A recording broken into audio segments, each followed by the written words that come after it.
Welcome to TNPSC small success channel. இந்த வீடியோவில் என்ன பார்க்கலாம் அப்படின்னா, நிறைய பேர் கமெண்ட் செக்ஷனில் கேட்குற கேள்வி என்ன அப்படின்னா, சிஸ்டர் கட் ஆஃப் எவ்வளோ வரும், அப்புறம் அவங்களோட மார்க்கை போட்டு இதில் கட் ஆஃப் வருமா எனக்கு அப்படின்லாம் போட்டிருக்கீங்க. அப்புறம் சிஸ்டர் உங்களோட மார்க் என்ன அப்படின்லாம் கேட்டிருக்கீங்க.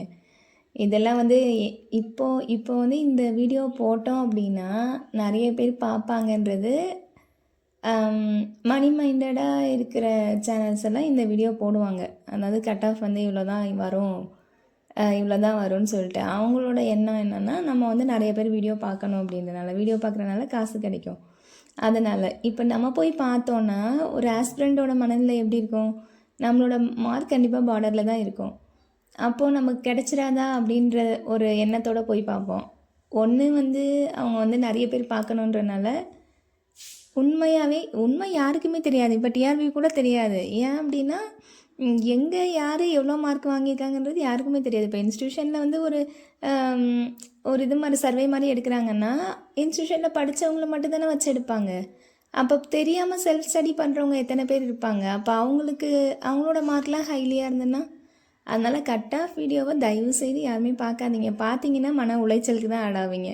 ஒன்று வந்து ஹைலியாக இருக்கும், இல்லைன்னா வந்து லோவாக இருக்கும். அதில் என்ன உண்மை இருக்காது. அதில் அதுபடி நடக்காது. இப்போ போன யூஜிடிஆர்பியில் படித்து பாஸ் பண்ணவங்களுக்கு அந்த பார்டரில் இருந்தவங்களுக்கு தெரிஞ்சிருக்கும் அதோட நிலவரம் எப்படி இருந்துச்சுன்னு.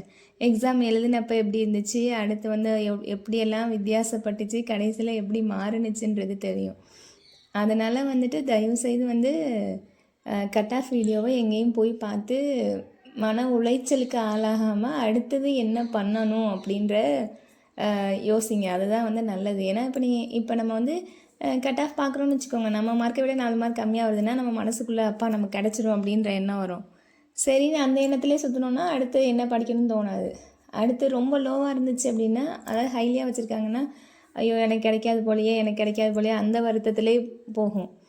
அதனால் அது உண்மையும் கிடையாது. அதில் உள்ள கட் ஆஃப் படி வந்து நடக்கவும் செய்யாது. ஏன்னா வந்து போன தடவைலாம் யூஜிலலாம் அப்படி தான் மாறுனுச்சு. டோட்டலாக 22 கொஷின் அப்படியே மாறுனுச்சு. 22 கொஷினுக்கு ஆன்சர் வந்து அப்படியே டோட்டலாக மாறுனுச்சு. அப்போ கட் ஆஃப் வீடியோ போட்ட வீடியோக்கும் வந்ததுக்கும் சம்மந்தமே இல்லாமல் தான் இருந்துச்சு.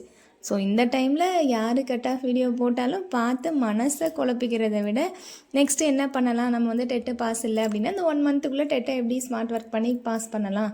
ஏன்னா டெட்டு மஸ்ட்டுன்னு ஆகிப்போச்சு, டீச்சிங்னாலே டெட்டுன்னு ஆகிப்போச்சு. அதனால் வந்து அதை எப்படி ஃபோக்கஸ் பண்ணலான்னு பாருங்கள். இல்லை ஆல்ரெடி நான் டெட்டு பாஸ் பண்ணியிருக்கேன் அப்படின்னா அடுத்த யூஜிடிஆர்பிக்கு எப்படி ஃபோக்கஸ் பண்ணலாம் அப்படின்னு சொல்கிறத பாருங்கள். அதுதான் வந்து இப்போதைக்கு நமக்கு புத்திசாலித்தனமே தவிர, நம்ம போய் ஒவ்வொரு இடத்துலையும் போய் நம்ம மார்க்கை கொடுத்து எனக்கு வருமா, இல்லை கட் ஆஃப் வீடியோ யாராவது போட்டிருந்தாங்கன்னா அதை பார்க்குறதெல்லாம் வேஸ்ட் ஆஃப் டைம். அதை மன உளைச்சலுக்கு தான் ஆளாகும்.